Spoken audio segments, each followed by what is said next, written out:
If she had only been ugly, we would still be together. Welcome to Dom Irrera Live from the Laugh Factory. My friend Erik Griffin is joining us today. Us. What, me. He's joining me. Oh, yeah. No Jamie today. You lucked out. Oh, does he sometimes come? Oh, my God. Body. They said on the tweets we got, he's very funny, but sometimes he doesn't know when to shut up. Yeah. On the tweets we got, Dom, we really like the show, but you got to lose the little Mexican. Anybody that don't know who they are, they're in California, anybody that's ethnic is Mexican. Yeah. You're either white, black, or Mexican. Oh, you're Mexican, right? See? I asked you this on stage. You're a mix of a lot of things, right? Yeah, I'm a mix. I'm racially ambiguous. That's my superhero character name. Oh, cool. That's good. You know, I was in Australia, and the women, Scottish, Chinese women, so hot. Hazel eyes and Asian features, you know. I was in Beirut, and I thought the women there with like... You had to top me. Yeah. You had to top me by going to a dangerous place. Yeah, I was in Beirut. The women in Beirut, like Lebanese women, are so beautiful. The long hair, it's like... And they can dress regularly, right? Yeah. They're not Muslims. No. They're Muslims there, but... there's Catholics there, Yeah, too. yeah. Beirut is... It's a free-for-all in Beirut. Well, it was... All my growing up, it was crazy. Yeah. They were always fighting. So how you doing, man? What's going on with the show? The show's good. We're in season 3. The first 10 aired of season 3, and then we're filming the second 10 right now. So. And for our people, tell them the show. That can't. Is just this one? You can look wherever you want. Oh, I don't know. Well, Workaholics on Comedy Central. No, don't look over here. Oh, over here. Oh, hello everyone. What are you? I'm busting your chops. You busting my balls here? Oh, I'm going to have a show here. You got to come and do it called Dom Irrera Busting Balls. Oh, Busting Balls with Dom Irrera. I'm there. We'll You had me at hello on that one. We'll do like a set, and then we'll do an interview fucking around. Okay, I like that. Yeah. Well, anyway, I'm Erik Griffin from Workaholics. I play Montez Walker, crazy character, and so the show's going well. It's changed my life. That's good. People recognize me all the time. Like I was saying today, I was on a 101. And this crazy chick, her car just kind of swerves over towards mine, and she's like waving at me frantically, going like 80 miles an hour. And then, I waved back. I don't know what else to do. And then she tweeted at me later, "Thanks for saying hi to me on the 101." Which, 2 reasons why I like that. Because one, she knew my name. Like she found me on Twitter. Uh-huh. So that means that you're a celebrity. Yeah, there's some name recognition. At least to her. To her. To crazy people on the freeway, people know who I am. I'm okay with that. That's cool. It's a good fan base. Is she hot?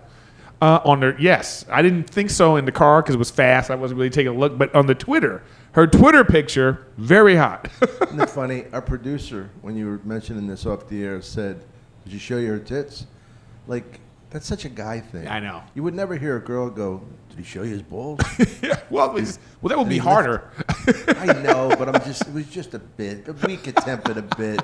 Don't get logical on me. One time I did a joke about airplanes, and this guy says to me, a comedian, he goes, "Well, federal marshals will come and get you off the plane." I go, "But it's a joke." Yeah. The fuck, there's an answer for everything. Well, why would you go in there in a monster movie? Why would you go in that place? It's like stop. Yeah, it's like kill yourself. So are you doing a lot of stand-up? I'm doing a lot of stand-up. I went on a 5-week tour, and now I'm going to Texas Thursday to do University of Northern Texas. That's in Denton. And then next week I'll be... I was trying to think of where it was because I never heard of it. Yeah, I had never heard of it either, but, there's colleges everywhere, so... They got a little scratch? They got some scratch for me. Some greenbacks? Yeah, that's changed a little bit, too. Isn't it nice having money? Like college money is good. Yeah. I feel like I'm making it. But when you're a comic, you're so frugal. Because when you're coming up, you're so poor. I don't. Maybe it's different for you. I was just... I went completely the other way because I was so poor that... How poor were you? As soon as funny you should ask. I have a bit on poverty. I have my 10-minute poverty hunk I'll slip into. By the way, Pat Buckles says hello. I love Pat Buckles. But she said to me, "Tell him I love him." I said hello. And I said, people, if you like him so much, why don't you call him? Yeah. Give him a call. At that moment, she should have picked up her phone and went, "Hey, I'm with Dom, and we're talking about you." How big a deal is it to call? She's so Hollywood. What's what? She's very Hollywood. That's what it is. She's very Hollywood, New York. Yeah. Her kids are back in Long Beach during this hurricane. Oh no. I shouldn't talk about that, I guess, because I don't know when this is going on the air, but you know, the hurrane. Yeah. Well, let's hope that there wasn't like a huge disaster. Let's hope it's over already. Yeah. Because we could be talking about it right now. There could be like 100,000 people are washed away at sea for all we know. I was talking about how self-centered I am. I knew that this storm was coming. It's a perfect storm, the cold front, the hurricane. And my first thought was not about the safety of people I love. Was fuck. I hope they don't cancel the Eagles game Sunday. Isn't that sad? Selfish. Hollywood. You know what? It's not even selfish. It's like no matter what, entertainment, no matter what is going on in the world, depressions, anything like that, entertainment is still needed. People still You're need just that. a nice guy. You bailed me out. Yeah. No, listen, you're an asshole. Oh, No, you scared me for a second. Let's be real. Thank But people I'm an still ass. need those things. They need comedy. I remember I did a show as soon as the economy went horrible. I was in Detroit area, and this guy walks up to me and says, "Hey man, I lost my job 3 weeks ago. I really needed this show today." And I'm thinking, no, thank you for Yeah. coming out to the show with no job. Yeah, right. So it's like we'll always entertainment, sports. I'll is sell just you my DVD half price. Yeah, right. I'm still selling merch. Here's one of my shirts. Just give me $10. Do you sell merch? I hate No, selling I merch. can't. Why not? I can't do it. I can't. They came in, they paid. I can't get them on the way out. It's just not me. I can't do it. I was at the Stress Factory in New Jersey. Which I'm about to do. Oh, good. Yeah. Wait, when are you doing it? I think next month. This may come on by then. Yeah. That's Stress Factory, Vinny Brand's club. Vinny Brand. I like Excuse me. Vinny. He'll do an hour, to start the show. I love that. Yeah, I said, Let hey. him do it. He always said, hey. I like when he asked you. He'll come. Hey, do you mind if I like? What are you gonna say? It says Vinny Brand on the Yeah. on the stage. It's your club. Do what you want. He came down. We did a show together in Wildwood, New Jersey. He did 45 minutes before me. Supposed to do 20 to 25. Yeah. And then he said he only did 25. Yeah. And the three of us are there, cell phones and watches. I go, no, you did. And he's arguing. I go, how the fuck can you argue when we have it documented right here? Yeah, he's a trip. Good guy to talk to. We had a big yap session about comedy. So he's a good guy to talk to. I'm sorry. What's your You know date? what? I don't. I wish I knew. I'd pull out my phone right now. That seems like be rude to figure it out. But if you go to ericgriffin.com, ericgriffin.com with a K, all my schedule's on there. And what's your Twitter? I'm on Twitter at my name at Erik Griffin, ERIK Griffin. I'm at Dom Irrera if you ever want to tweet me. Yeah, I should. I'll tweet you after this now. Tweet me about the show. You just have a weird name. It's hard to spell Irrera. Nobody knows how to spell that. Oh, you're telling me. Yeah, it's like. I just said to, I have a bit about it, but I just said to this woman, I was getting my soup, man, you should have gotten the soup. I should have gotten Made the a big soup. The way you were mistake. eating it, you made it look like it was a titty. I got to say, all right, first of all, I call up to see if Eric wants coffee, right? Here we go. He said, no thanks. No thanks, I'm good. You know what? Talk about going to the other shit. I'll have a non-fat vanilla latte. Well, because Now it's a fucking job. Now I'm Dude, on a job. I thought you were at like Starbucks or something like that. No.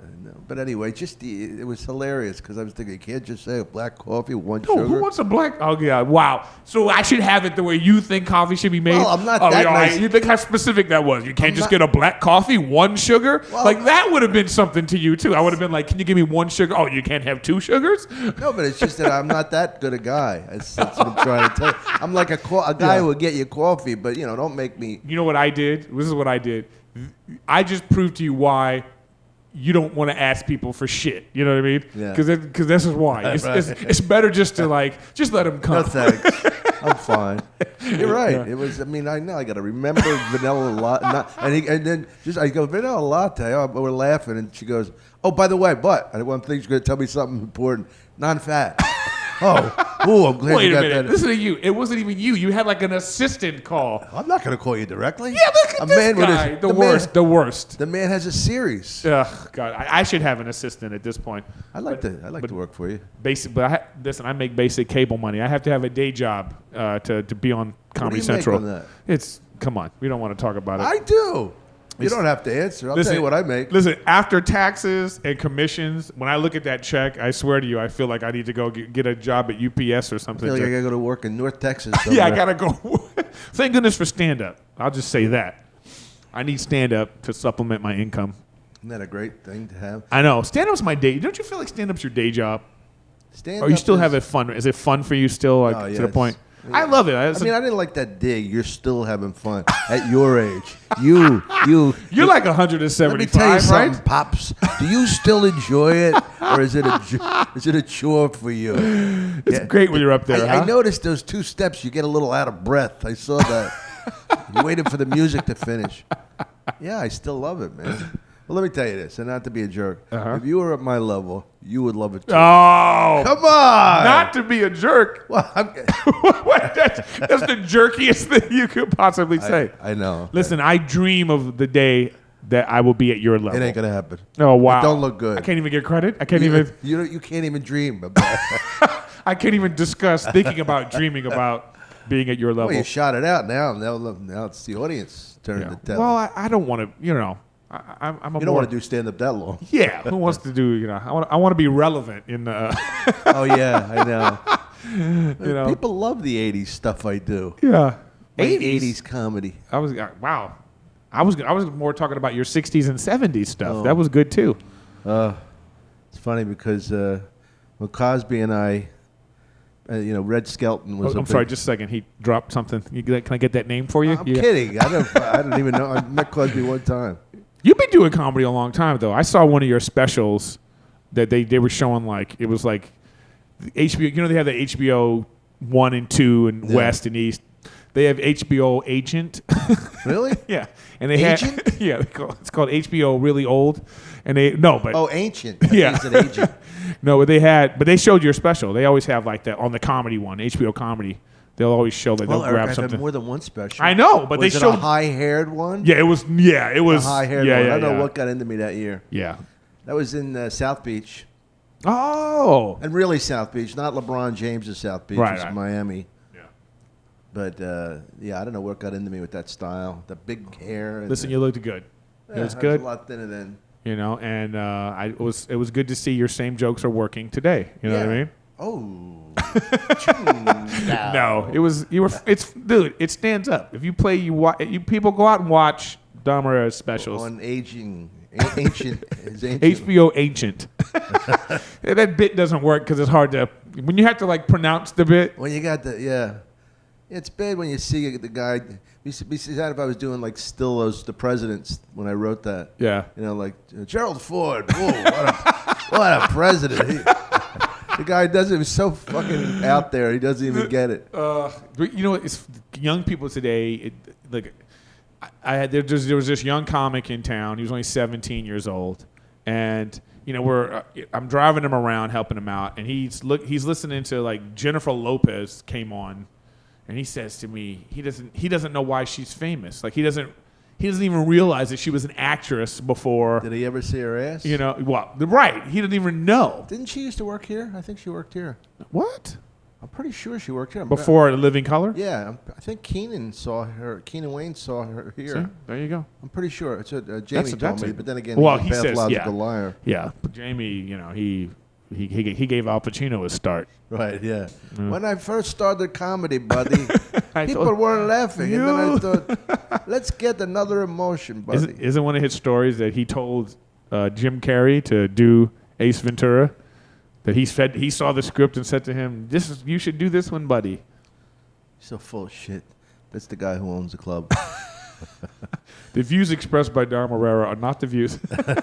Thank you. I still like to get spots. You don't have trouble getting spots now, do you? It varies. They've been very kind to me recently. Isn't that funny though? You got a series. Yeah, right. It's a hit show now it's a big deal. Network, Comedy Central, and I'm still struggling to get spots. They finally got. I just had my name on the marquee last week. Yeah, I'm always on it. Yeah, I know. Even if I'm not in town. I know. Well, it's just it's like permanent marker. Your name on the marquee. It's great when I have my name on the marquee here and the other club down the street. Comedy Store. You can say okay, Comedy I can say Store. all right. Jamie and Mitzi always got along. That's good. Yeah, they never had that thing like the improv and Mitzi. Yeah, This is way before you, but Bud and Mitzi went at it, and Oh, that's what it was. The improvs. yeah, there was a strike or something in the late '70s, and all this shit went down. Did you ever hear about that book? I'm dying up here. Oh yeah. Yeah, that's what that was about. Oh, What were you wow. gonna say? I interrupted you. I'm sorry. No. I was just thinking about the history. It's great history to know about all these things. Yeah, it's pretty cool. I just filmed my first comedy CD, and I did it at the La Jolla Comedy Store this past weekend. Okay. Yeah, because I wanted to do a CD. I wanted Yeah, to do that's it. a good club too, because it's a nice small. Yeah, dark small, club. low ceilings. Yeah, It was yeah. a great Good crowd. sound. Good sound in there. So I had a crew come in. They taped it for me. So I'm gonna be on Side One Dummy. It's a indie rock label. Actually, they want to get into comedy, so I'm gonna be their Indie? first. Yeah, they're indie in one of those independent rock labels. Oh, I thought you meant Indy, like Indianapolis. No, or no. Indian, like Russell Peters, Indian. not like So- Crazy Horse, Indian. Right. No. Yeah. This Indian. So I just did that. So I love all the I remember when I first headlined this Melrose Improv. Right. They had my name on the thing. I was doing like a Friday night, whatever. And I call over here. I hadn't done this club a lot, and I'm asking. I say, "Hey, can I get on?" And they were like, "Well, you should come on a Tuesday and sign up for the open mic." And I'm thinking to myself, "Wow, what a business!" I said to her on the phone. I said to whoever at the time. I said, "I'm headlining the Hollywood Improv this weekend. My name's on the marquee, and you're asking me to come sign up over here. So it's weird." They asked you to sign up. It was at the time they did. They didn't even know, But I just said, hey, what's the deal? This is a club. This is a really hard club to get into, the Laugh Factory. I think even more so than the Comedy Store. Well, yeah, there's a couple reasons. One, the strongest acts generally are here, at least here. You know what I mean? Yeah. The most famous acts are here, and the spots are much longer. And they're limited. Yes, limited So amount of that spots. makes, you see the Comedy Store that has like 16 people all on the those. lineup. Yeah, and here we have 3 or 4. And the reason why it's harder to get in here is you're at the whim of one person, and you have to get in front of that one person. Yeah. You know. I love also that Cecily books a lot, and she never even sees the shows. Yeah, I know. You just have to you should be nice to her. Jamie, she got like a thank you note from Jackson Purdue's manager yesterday about something. And she was like, I don't even know who. Well, no, but just funny that she never even watches comedy. Oh, that's Great. She's great good at for what her. she does. She runs the place. Well, good for her, 'cause it'll drive you bananas. Well, it's funny because I had Joey Diaz on the show. Oh, I love Joey Diaz. And yeah, me too. And Ari Shafir. Both of those guys didn't get spots. yeah, But you know what? In his defense, they're really, like we're talking about, it's really limited. it's limited. To make the Saturday night second show, It's a big deal. it's an all-star show. Yeah, it really is. I feel, when I was on that show the other day, and it was like Jeremy Hotz is on there. I don't know if you were on that show or not, but it's very.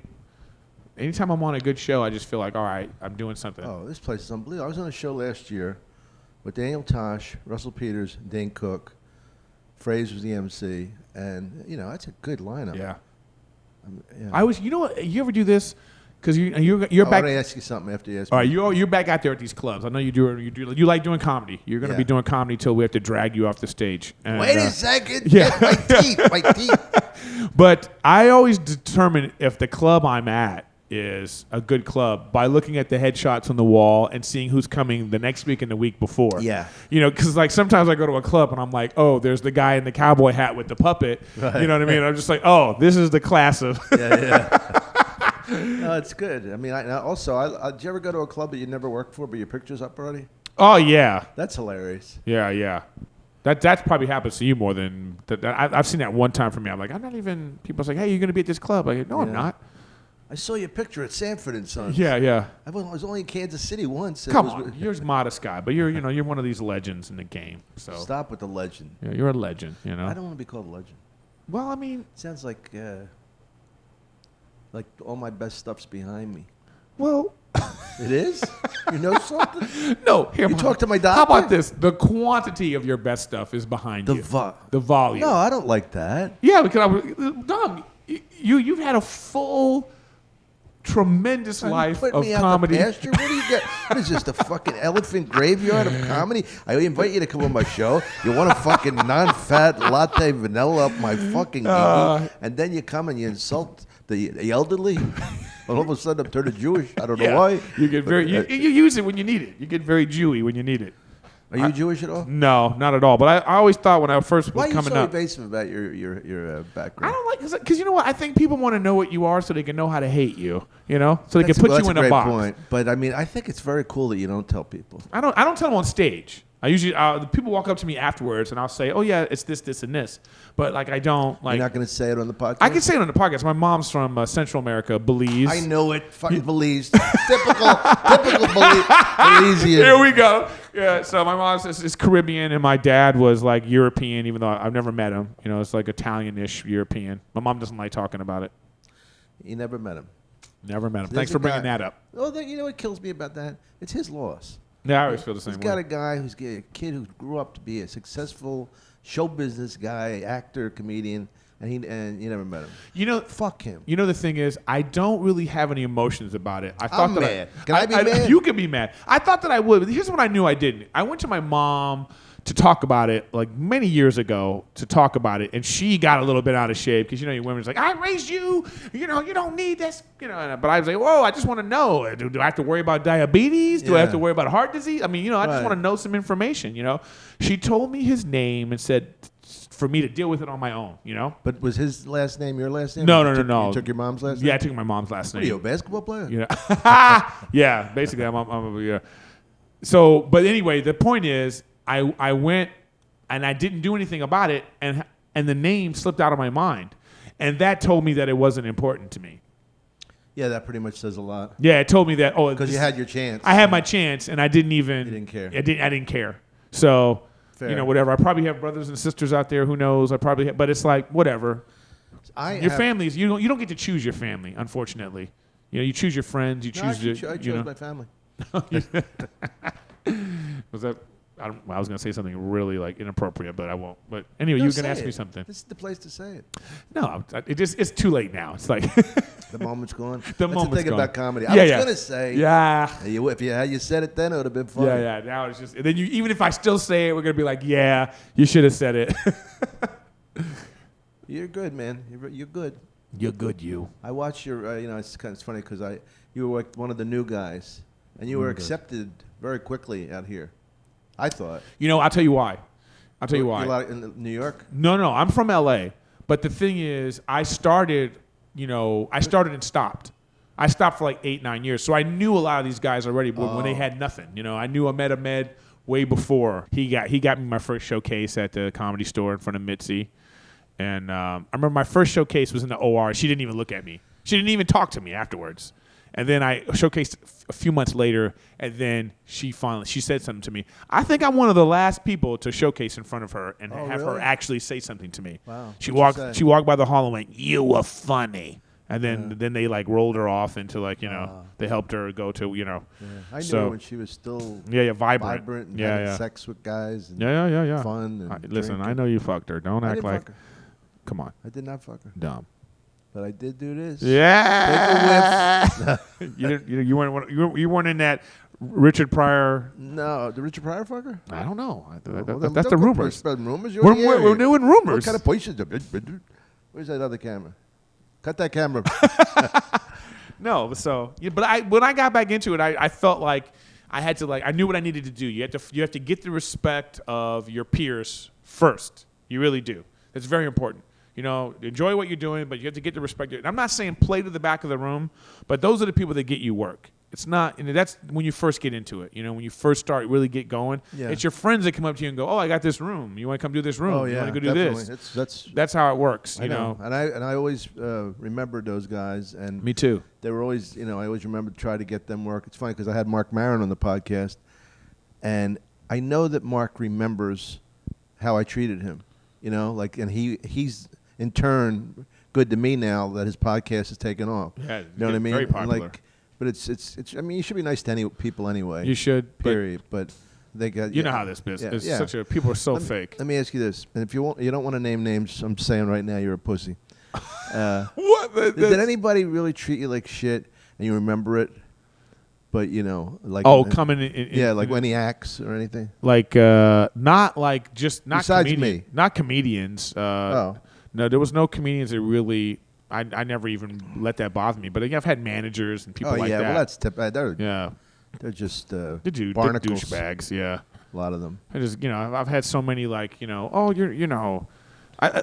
wanna work really hard and I wanna like win something like I would love to win an Emmy or something like that because my speech would be there are so many people that didn't think this was possible and they just start naming like I know don't become Michael Jordan though. Forget the thank yous. There should be a bunch of fuck yous. Yeah, but Michael Jordan did a bitterness thing that was way over the top. I totally got him. I feel like you can't be great at anything without having that kind of ego. I think that people that are at the top of their game, the people that are at the best, those people, it comes with a certain amount of ego that is it's overpowering like that. Well, he's an asshole though. But he doesn't tip.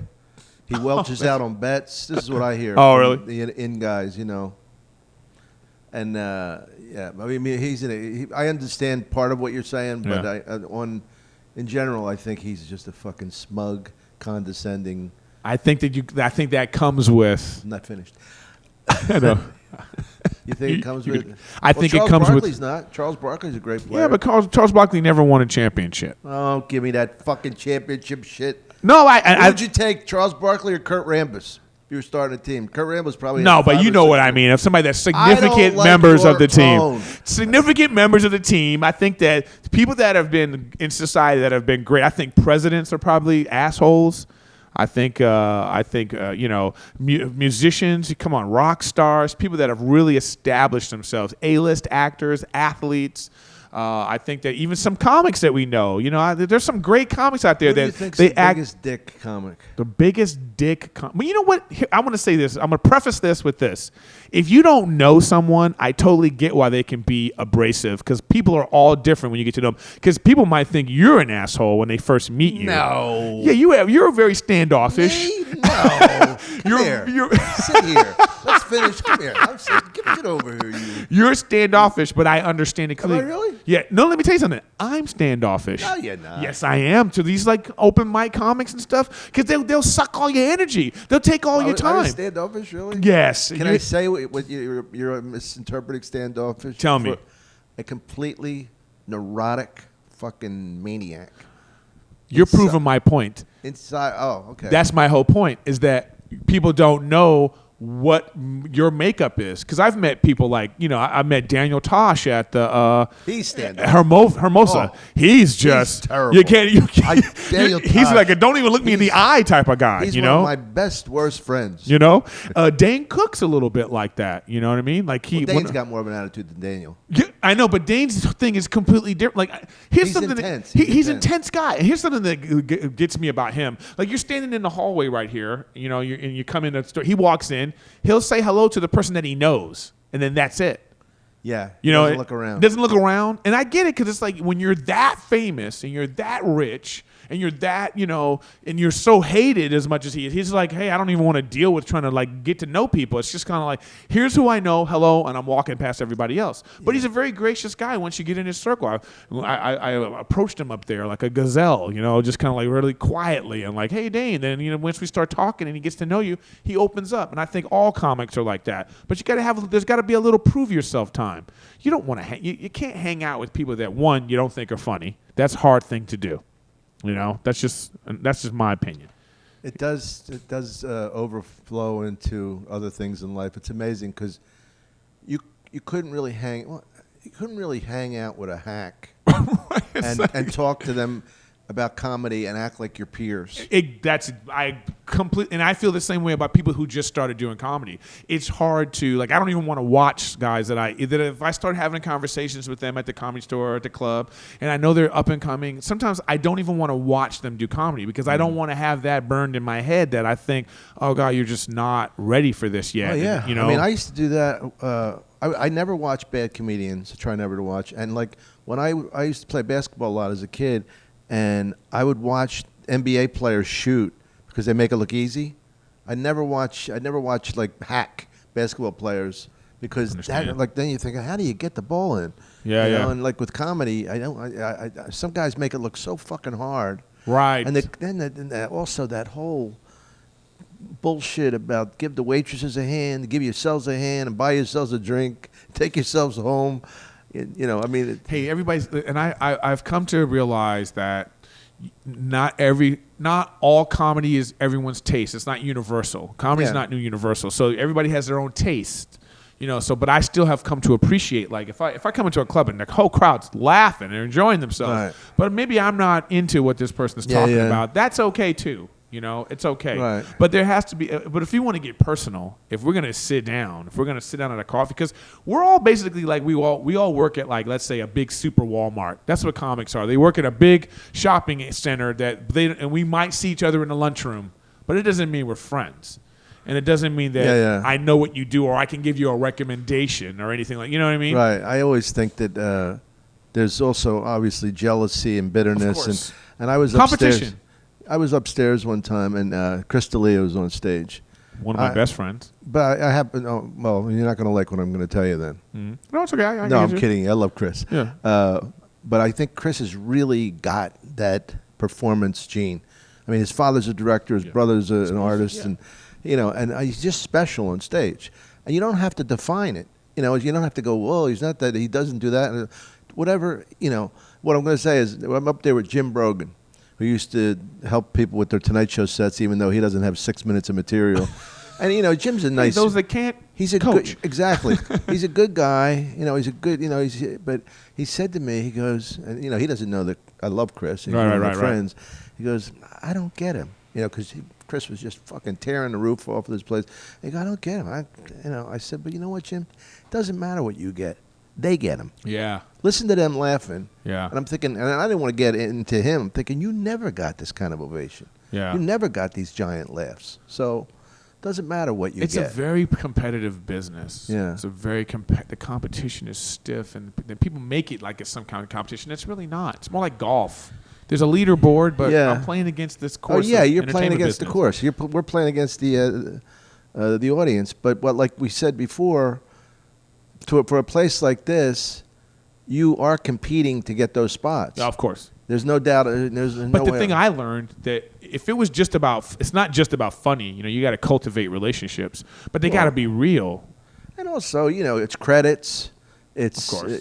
yeah. I mean, definitely cultivate. But Jamie's got a lot of integrity as far as being a pathological liar and a kid about that.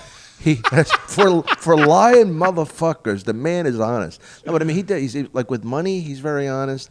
And This club pays the best in the city. yeah, and he's just really he will not put somebody on stage here, no matter how famous they are, if he doesn't like them.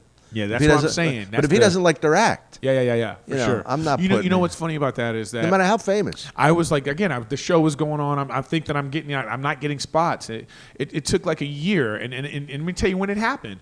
I was on a show, one of these booked shows that the Laugh Factory don't book. I was on one of those shows. Chris D'Elia was in the back, and he was with Jamie, and he says to Jamie, watch my friend. Oh yeah, And then that's when I started getting spots. yeah. And that's just one of those things. That's how it goes. That's why I feel it's more difficult, even say, than the Comedy Store. That's exactly how I got the Improv. To be a name dropper, it was Bette Midler. Bette Midler said to Bud Friedman, "Is Dom going on tonight?" And I wasn't. I might have been late nighter. And he goes, "Of course Dom's going on." Well, she goes, "When?" He goes, "Well, next." Not wanting to keep her waiting. Right. And that's how I got in with them. Oh, see, that's How bizarre is that? But it's not even bizarre. See, again, you prove my point. So all I do is prove his points. You cultivated I mean, a relationship with Bette Midler. Okay. Well- she thought you were funny, and that's what I said earlier. Yeah. Is that's how you get work. You make your peers laugh. You make them respect you. You don't ask. I can't. You never ask. Hey, am Yeah. I funny? You never ask no. that. Like that's a kiss of death. They'll come to you. They'll tell you. Managers, agents, things happen in their time. That's what I try and tell people You know? when they ask for stuff. It's like what? I go, you go, how did I become a headliner? I go, you don't. They make you a They headliner. make you. Oh God! You know know. this is another thing that pisses me off. Now that we're bitching about shit, Talking to the camera, please. This one here, I No, I'm can't. kidding. No, it's like I can't stand when I post something about a show I'm doing, and then the comics hit me up. Hey, who books that? Oh, geez. Hey, fuck you. You know what? Why don't you put in some time and do the work that I had to do? I don't know you well enough, or even think. You know, you don't just assume. See, this is unresolved anger against your father. I mean, I'm telling you right now. That's so fucking. And we're back. You know, it's like Jerry, Dom. We just fight. Yeah, right, Jerry. I didn't know it was You need some more syllables in your name. Dominic. Oh, yeah, but then you sound like a 5-year-old kid. Oh, Dominic, put that down. Yeah, you know what I mean? Young Dominic Irrera. Yeah. Well, it's great having you on the show, man. Well, I really appreciate it. I just like shooting the shit. You know what's funny about comedians is that how They're racks. Well, besides that, but how serious comics can really be. You know, like I went on this. People think you're just wacky and you're just laughing all the time, but I think comics can be some of the most dark. Yeah, well, introverted. Yeah, there's a lot of reasons we're comedians. Yeah, there's definitely a dark side. Yeah. I'm Jeremy Hotz. You just mentioned him. He fucking kills me. He's so depressed. Oh, I was in Montreal just recently, and he was the host of the show that I was on, and he just is a nutcase. This is not my thing, buddy. Oh yeah, and it's like the jeans. He was like, I need new jeans. I can't wear these. Yeah. He's so neurotic, but when he gets on stage, man, the guy is fucking brilliant. Yeah. He is really, young people need to get into that. They just don't know people don't know the history of comedy. They just want the now. Comedy Central they're supposed to be the safeguards, and they're just all about trying to relate to people who they think they're trying to let's get all young people. Well, it's a demographic marketing thing. Did you see the thing I did on Tosh? But funny's funny. But yeah, kids think that. The kids but themselves think that. We're here and we have UCLA students and they're laughing. They're laughing, but the people at Comedy Central think that no, they're not going to laugh at if you're over 30. Yeah. They're not going to laugh at you because they're going to be like, I can't laugh at this person. No, we don't relate to society anymore. Tell that to Ronnie Dangerfield at 80. You're right. But that's Look at us bitching. No, that's what they do. I mean, if they knew more about comedy, they'd be in comedy. This is the only business that people that fail at it are the ones running it. Oh yeah. This is the only business like that. Yeah, that's true. If it was like the chief of surgery, he didn't fail out of medical school. Right. He's probably an accomplished surgeon who now went into administration. That's a good point. I'm going to use that when I'm trying to sound intelligent. Yeah, but in this freaking business, we have these people that just like failed actors or people that just they think. I don't know what their qualifications are sometimes to make these decisions. Oh, man. These gatekeepers, I knew a guy, one time I got fired from a pilot that was written for me. Right? Right? And was the breakdown, then they were looking for the Dom Irrera type. Yeah. After that, probably. Yeah, they were like, yeah, you're not Dom Irrera enough. But it went down miserably in flames. But there was a guy named Sandy Grushow, I think his name was. And he came up to me, and he was very complimentary about this character I used to do called Fritzy Anderson, Lounge Comedian. He was like, is this thing on? Hello? Is this, And he was like, and I didn't want to just talk about me, so I threw it back to him just to learn something about his life. I said, so, I'm thinking he's going to say something about theater, something about this, nothing about any of the arts. It was all marketing. That's what I'm saying. And he's he's a friend of Rupert Murdoch. Right. And he was the head of Fox Comedy. That's right. Never fucking was near it comedy. Or give me somebody that's a fan, like a historian of comedy. Oh, yeah. Somebody that can be like, I like this person, that person. It's just like they all seem to be just. And you know what? I don't understand why. To me, television networks should run like NFL franchises. Okay. If you're a coach or a GM and your team is 3 for 15, you're fired.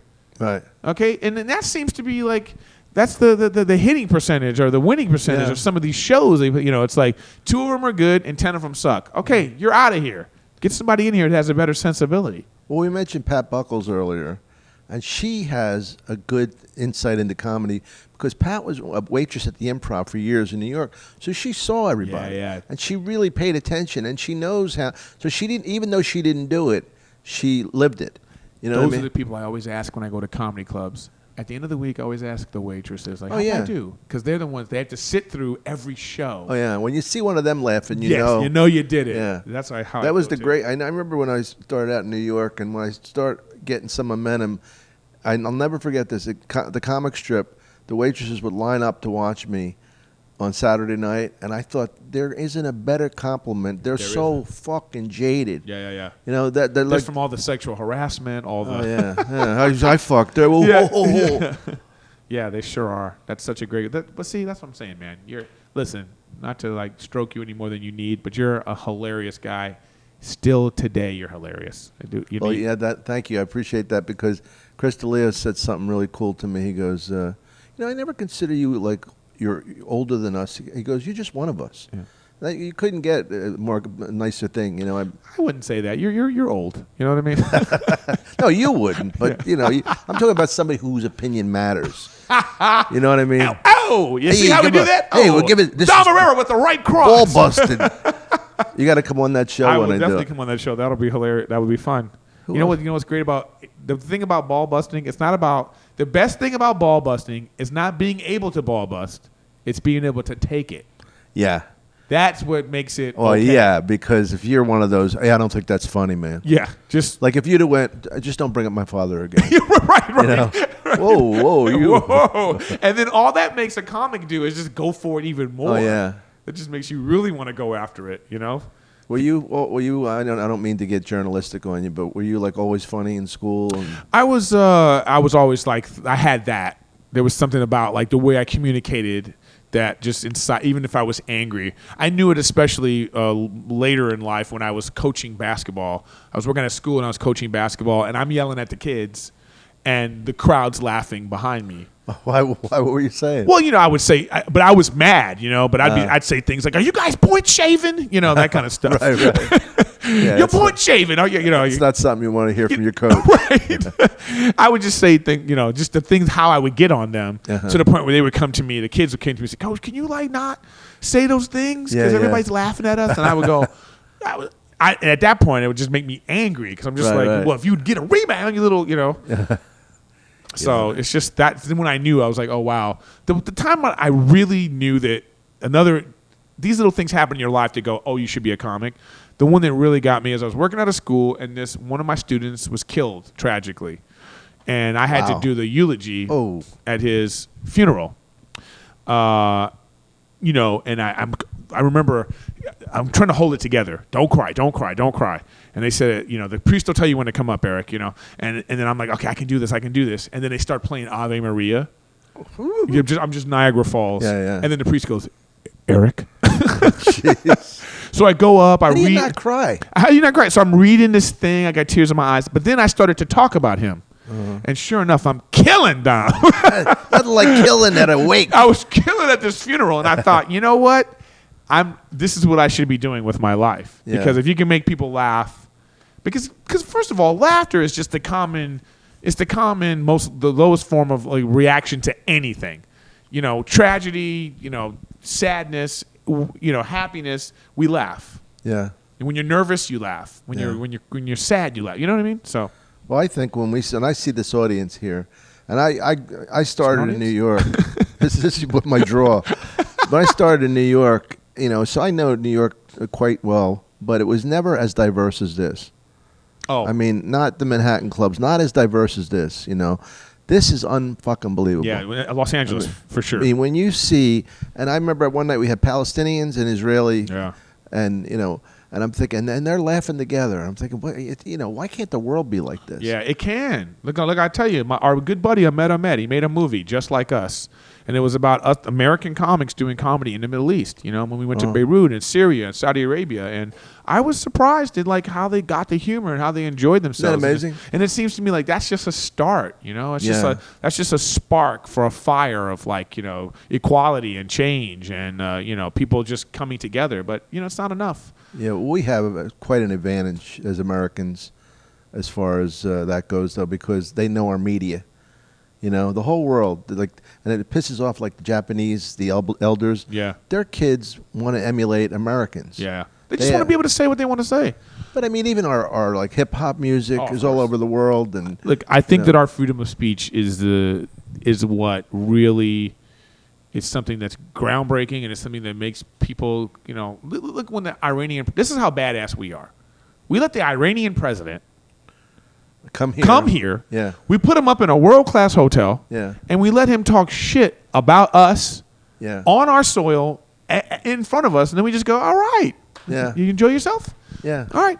Go home. Thanks for coming. Thanks for coming. Thanks for Get the fuck stopping out of by. here. You know? That's and we're a good good. point. And we're okay with it. You can't even like if you fart and it sounds like that president's name or some person's name or one of these leaders over there, you're not allowed to. You know, we're very, Can you imagine Obama going over to Iran and saying talking shit about Iran? Oh, no fucking way. You know what? This is what ticks me off about that whole situation about the video. Even though that attack wasn't about the video. What video? You know, the video about them talking that some person here made a video about Islam and they were talking shit about it. Yeah. You know, here's the thing: we're not supposed to think that all Muslims and Arabs are terrorists. So we're not supposed to think that. We're supposed to think that, but let one American do something over here, and then the whole place is burning flags about America, down with America, because some idiot. We got a lot of idiots here. Yeah. We got a lot of idiots here, and they have idiots there too. So we don't blame the whole country because you got a couple of idiots. You know? I agree. It's just weird how the world is and who these. Like, it just takes a couple of fanatics. Somebody was bad-mouthing Muslims to me one time about being terrorists. Like, let me tell you something. If Muslims were terrorists, we'd all be dead. Exactly. There are some Muslims, very, very, very few, who are terrorists. But, you know, look, I'm a person that believes that most people are good. Most people are good. And that's the reason why when something bad happens, it stands out. It's because we're used to everybody being good. So when you see a serial killer or you see somebody that acts like abnormal or somebody that does something that, you know, is just outrageous and, you know, it stands out because it's not normal. You know, that's how I feel about it. So, well, you started the podcast very funny, and you spiraled into one of the most depressing. Yeah, it was like, oh god, we're MSNBC all of a sudden right now. No, but you know, look, two Jews walk into a bar. True story. Stop me if you heard this. Correct me if I'm wrong. If people agree. Correct me if I'm wrong, but if two Jews, I always wanted, when I first started, I thought that, you know, you had to have a Jewish manager. So I wanted to like call places and just be like, hello, this is Joey Joe Bergenstein. I'd call him Jerry Jew Bergenstein. I'm calling for Erik Griffin. On behalf of Erik Griffin, you know, there's Merv Griffin, there's Eddie Griffin, there's Griffins. This is a different Griffin. Let me ask you a question about questions. Uh-huh. Since we get the, who did you grow up watching? Were you always funny? You know, like, and I mean, I asked that just a curiosity, like if you were. I was a funny guy. I think it's fun. But the one question I have for you is there any question that you would like people to ask you about you or about your comedy or anything that nobody ever hits on? No, actually, that's a great question. Not really. I just think that people already ask the things that. Well, I mean, were you always funny? It's, you know, it's an okay question, but I mean, most of the time, of course. There are some, I don't know what this fucking thing is, but Sam Kennison is flying back here. Well, you're almost dead, so the flies are trying to get a. That's true. They're trying to like get some space. Wouldn't it be a great exposure for you if I died on this podcast? And I just took over. And I was like, well, I'm going to start. I just start doing your jokes from the camera up. No, you know what I think? I wouldn't say a question that I would want people to ask, but I think the one of the best compliments you can get for a comic would be if someone says to you, hey, did you just think of that for the first time? Yeah. I think that to me is a better compliment than, oh, you were hilarious or you were funny. Because look, we do the same stuff over and over again. So for someone to think that, someone to think like, hey, did you just come up with that right now? That's a compliment on your performance. So I like when people ask me that question. You know, people say like, hey, did you just write that? Or did you, you know, is that improv? Or, yeah. You know? And I go, no, it's not improv. But your acting was so good, it seemed improvisational. That's a nice thing. Yeah. I always think it's funny when people go, or I'm thinking to myself, fuck, I got to write something different. And then somebody will come up to me after that show and go, wow, you did all new stuff. Yeah. And I think because it's so gradual a process, like I never come in with 15 new minutes. Right. You know, I mean, I don't. I come in with 2 minutes that are new, but that builds eventually. Well, you know, the thing is, the people that watch you the most, those are the ones I like that come up to me and give me little things. Like, you know, like a waitress for the comedy club. If she's seen a bit, there's this waitress at the improv, CJ. every time I do, she's cute. yeah. She'll see me do a certain bit over and over again, and I've been adding to it. Did she ever mention me? Never. Oh, okay, so go ahead. You were other than like child support, but she says that just slipped by, huh? Nothing for that one. Hello? Were you always funny? This on? Not always. And she says, "Oh, I've seen how you've developed that bit." You know, so people that watch you more than one time, because the thing about comics, Dom, is we don't watch each other. You understand? Like have you even watched me? Have you ever sat down and watched my set? Like, have you seen me do a full set before? Not a full set. No. You see what I'm saying? That's a very. Let me say this. No, but I totally understand. If I could astral project out of my body and not watch my own set. I would leave the room. But I totally get that. That is a thing that happens. We don't watch each other, even if we're friends. We're very jaded. If you said to me, "Can you do me a favor, watch my set, tell me what you think?" I would do it in a second. No, but I don't necessarily. And now I feel obligated to watch. No. I'm just all right, pointing out. I'll watch you. Okay, I said okay. What do you want? I'm just pointing out that's how things change for you. I'll give you an example. You know Chris Spencer. You know Chris Spencer's buddy.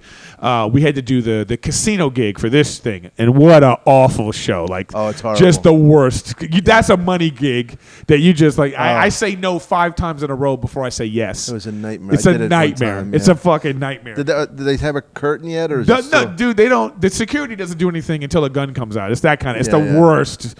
Ghetto as hell. You know, they have anklets. It's the worst. Urban. No, it's ghetto. Okay. But anyway, I was doing it with Chris Spencer and David Arnold, you know, the two regulars around here. And they also had never watched me before, but they were forced to because we were sitting at a table and we had to watch each other. Right. But after that, you know, these two guys became they were fans of me now. They were like, you know, so they just strengthened our friendship and they were just like, we really think you're funny. And they've helped me out in other areas. So it's like, that is important, but it should happen when it happens. Like, you know, it should happen when it happens. No, I got my first TV credit like that from a guy, like Alex Ramundo. You know Alex Ramundo? Do you know Alex Ramundo? I don't think so. Well, he was one of the Latin kings. You know, you don't like urban comedy or ethnic comedy, so I understand. I was at. Well, you know what I don't like about it? I don't like the redundancy. I understand. You know, like this kid. I guess he was Chinese heritage, but all he kept talking about was everything. This is why I don't say what I am on stage. Because immediately everything's coming back tied up in a little bow. Yeah, it's in a little bow. It's why I don't say anything. I don't say what I am on stage because I don't want it to be those jokes where it's like, you know, I'm Mexican and this, or I'm black and that. And then it's like, oh, the Italians. Of course, I'm in the mob. You're right. It's like I never say just because of that. So, you know, I think it's, you know, but I was at this really awful Latin show in like the worst part of town at a bar that someone was shot at. But this guy happened to be there, Alex Ramundo. He was about to do a show on Showtime called the Payaso Comedy Slam. And it was my first TV credit, you know, and it was like a Latin comedy. And it was like, so there was a Filipino comic on it and me, but they still look at me and they think, well, he's probably from Latin America anyway. So, they, you know, that's how I got my first credit, doing some shit show. He just happened to watch me because he was after me. So he had to watch me. So it just happens like that. Right. Like Jamie here, he'll see you when he sees you, you know? You'll see me when the time is right. You know what I mean? And then maybe it'll change your opinion of me. Now I'm feeling guilty. Or maybe it'll strengthen, you know? Listen, I'd like you to see me before you know. Expire. Retire. Both. I look a little pale? Yep. I drank too much last night. You should. I thought you quit. I did. Well, then what the hell are you doing I drinking? don't know. And tell me, were you at a party? No, I was alone. Oh, come the fuck on. Sad as That's that. when you have a problem. No shit. Thank you, Dr. You got a problem. This all goes back to your father. You know? That goes back to your father. Yeah. My feelings about your father. Your feelings about my father is the reason why you're drinking. Erik Griffin, thank you for being on the show, my brother. It's great to get to know you. You notice how he glossed over the drinking issue. We're not even going to talk about that. I'll talk about it. I'll talk about it. Look, we want you to be healthy, all right? No more drinking by yourself. It was sad. Yeah, no more of that. I didn't drink during the whole game. 49ers playing the Cardinals. Uh-huh. I lost a little. Oh, you okay. Bet. That's what it is. No, it wasn't. I didn't. I mean, a little. You probably still have a bookie, huh? No, I have a friend who does it. So you're not going to let me wet my beak a little? One of those guys, you know. So a bookie. He's not a bookie. He arranges offshore betting for me. He's a friend. There's websites for that, but all right. All right, we're going off into a friend of mine is a priest. not a child molester, but he was a friend, since I was in college, and he comes over to watch Monday Night Football with me. And then my goddaughter was out, and he was out, and I just started drinking. Oh, Dom, come on. Liquor. Yeah, I know. I'm sure it was the hard shit, too. Hard. Liquor's hard shit. You went in your good cabinet. And I drank different ones like a little kid. Come on. Tequila. Out of a straw? No. Tequila, cognac, whiskey. Those three. That's... Well, terrible. You know what? At least you're aware of it. I drank 5 bottles of water this morning. Yeah, you're aware of it. Come on, Dom, I know. Your liver is like... No, my liver's good. That's what cracked me up. I went to the doctor. True story. I went to the doctor, and he said, I gave the annual physical.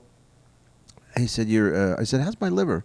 He goes, perfect. I said, what the fuck do I have to do to that organ to beat it up? I'm trying to beat this liver up. I can't. It just won't. That's so funny. I don't drink. I never have. And I had a liver thing go on like a couple Really? years ago. I had this liver thing. I thought, of course, the guy that doesn't drink is going to have the liver problem. It's all genetic. Do you smoke pot? No, I don't smoke pot either. You don't do anything? No. That's amazing. When I go to Vegas, I like to gamble. That's probably my I love vice. gambling, So but I don't go. That's why I don't like going. How many times have you done a Vegas gig and you're working for free? Not too much. I mean, I used to spend more money on hookers. Oh, gotcha. How about you? Do you like hookers? You know what? Aren't they all? You know what I mean? Aren't they all? Yeah, if you're going on a... Oh, boy. Here we go. Oh, can of worms for the next show. And thanks, everybody. This is the Eric... this is your podcast. Guys, I just close took it it out over. for This me. is this Close has it been out. Eric- You were great today, This is man. Erik Griffin from Workaholics, and this is Dom Irrera, the Dom Irrera Live you from the next Laugh time. Factory, and we will see you next Next time, I promise you a funny comedian. Come on. You motherfucker. Boom, Two I get- Jews. Thank you, brother. Thank you. That was great. If she had only been